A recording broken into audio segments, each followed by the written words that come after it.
Am I on now? Yep. Okay. Starting to join. I'm really sorry. I did say I'm not good at Periscope. Oh my gosh. I'm really sorry, but somebody called, and apparently that throws them off my phone. I'll throw Periscope off my phone. So Gotta do it anyway, with your iPad next time. yeah, next time iPad. Me and Katie have got this down. Yes. Oh, Katie's got this down, Oh my and gosh. I'll Teamwork. get it down. Teamwork makes the dream work, Katie. Yes. Heyo. Okay, the question somebody asked me was, I can't remember, how do you know about, should people decide, ask you, or should you ask people? Yes. So the question I'm answering right now that I'm back, and I do apologize, is should you ask people if they want to be discipled, or should people ask you? And the example I was giving is Jesus prayed all night about who to invest in, and I think that's really helpful for us, because I know you lot, you've got big hearts and you'll do everything and try and burn yourself out trying. Jesus discipled 12 for a reason, and I think he's the best at it, so we might want to look at his example there. I would put it to prayer first. Who do you see around you asking? Who do you want to? Who's God putting on your heart as you pray? I think for me a combination happens when I'm building relationships with people. Maybe they start asking questions, or they want to meet for a coffee and things like that. And I'm always asking the Lord, and I need to ask myself this on a regular basis as well. So as the end of a year comes and a new year begins, I'm like, okay, God, what should who are you calling me to invest in? Is it one conversation or more regular than that? And what that does is that keeps me with a healthy rhythm in my life, because otherwise I will have a tendency to spread myself way too thin. Sometimes people do ask for mentoring, and again, what I often say is, look, let me just go away and pray about it, because I don't want to start something I can't deliver on. I don't want to, whatever my conclusion will be, whatever my answer, it won't be about whether you're fit to be discipled or anything like that, because, you know, of course you are. It's whether I can actually follow through. So in this chapter of my life, I prayed a lot. And so even normally when people ask me, if they tend to be people I've already sensed maybe that would be a possibility anyway. That's how it tends to work for me.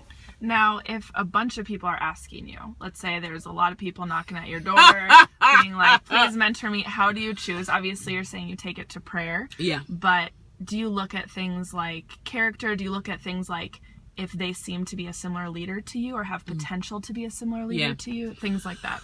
I like a little bit of a wild card on that, but because I think in all the times I've been discipled, I've rarely been discipled by someone who's like me.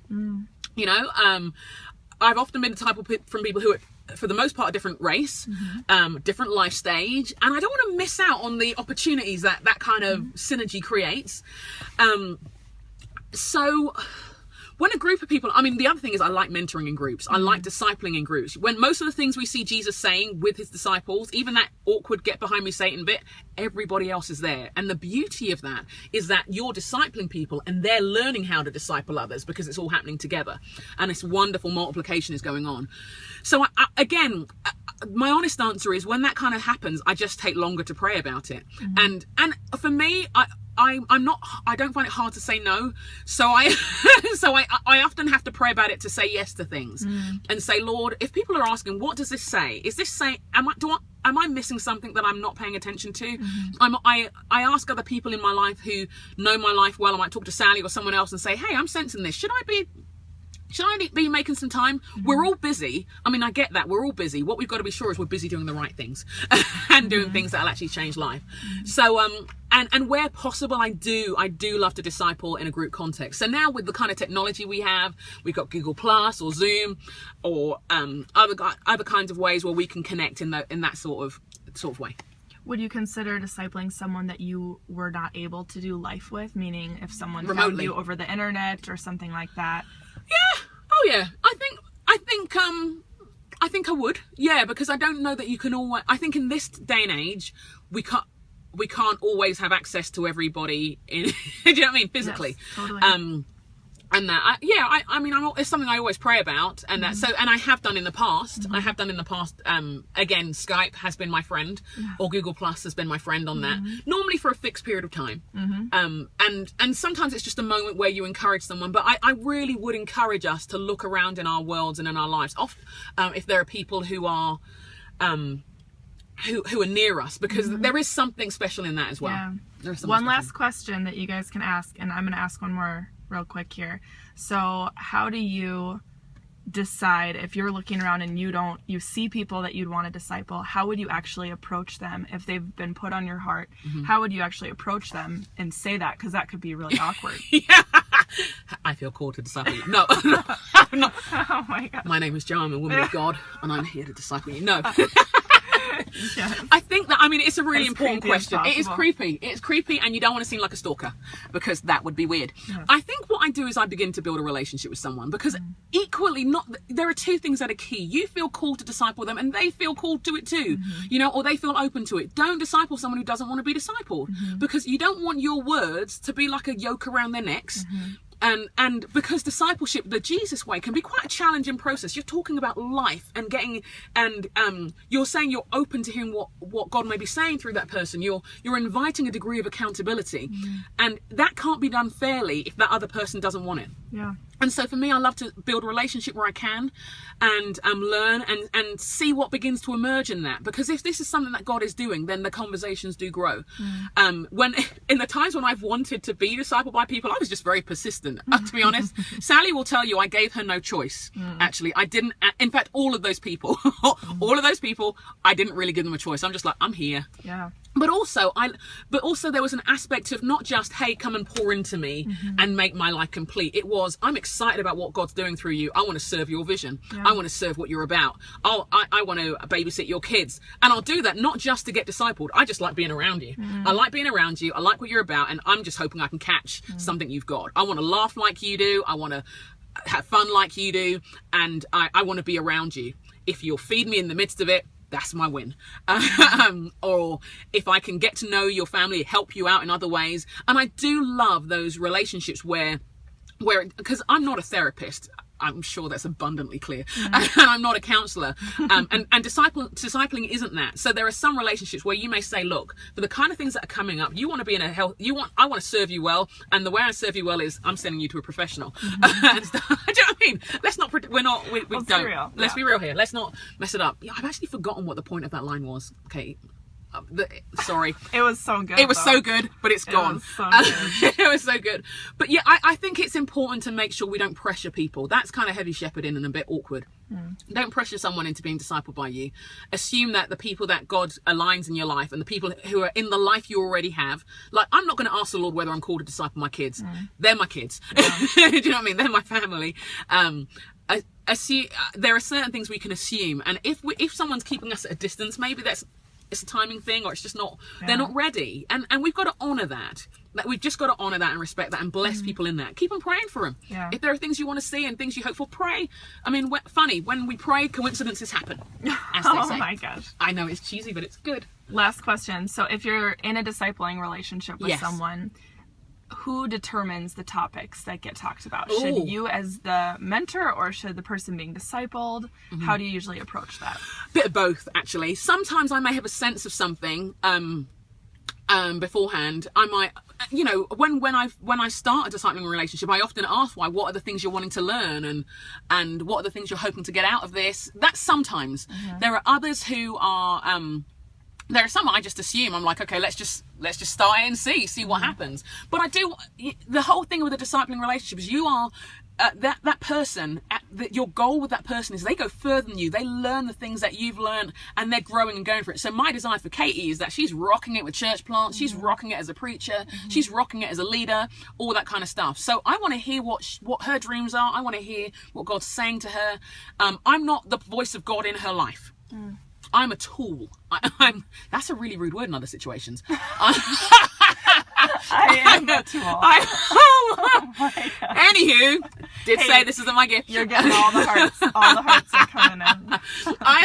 I'm just serving. I'm serving what God is wanting me to do in that moment. Have I lost it yet? No, it's a little so bit. good. And so I'm wanting to hear from her. And what the discipling thing is doing is saying to her, I'm saying to her, hey, Kate, what is God saying to you? Let's process it. I'm not saying, hey, the Lord spoke to me about you and this is what you need to know. Because that's me taking responsibility for her relationship with God. That's not what discipling is. Yeah. Jesus was teaching the disciples how to pray, how they could connect with the Father, how to connect with the Father over healing the sick, all that kind of stuff. So my role is to serve in that respect. Does that make sense? It totally does. And so therefore, because of that, I'm wanting to hear from her, and I'm wanting to hear what, and sometimes I text her and say, okay, tell me what you want to talk about. Tell me what you need to know. Tell me what the Lord is doing, and we take it from there. How often do you talk to the people you're discipling? That's really the last question. Some of these are good. It's good. I know, they're awesome. They're awesome. We should do this again sometime. Yeah, we'll just do it again. Discipleship every week, and everyone was sick of it. Like, could you change the subject? It varies. It varies. People are on different orbits, I guess, would be the phrase that we often use amongst the 3DM gang. And so, like with Katie, I see her on Thursdays, although not next. I say on Thursdays. We've only just started doing this. I'm making it sound like it's been years. There are others who I see on a weekly basis, and there are others who are grouped together and meet on a monthly basis. But the thing is, now we've got Facebook and texting and all those other things, and so I might text and just say, thinking of you today, praying for you today, want to encourage you, love what you're doing, love what I heard about this.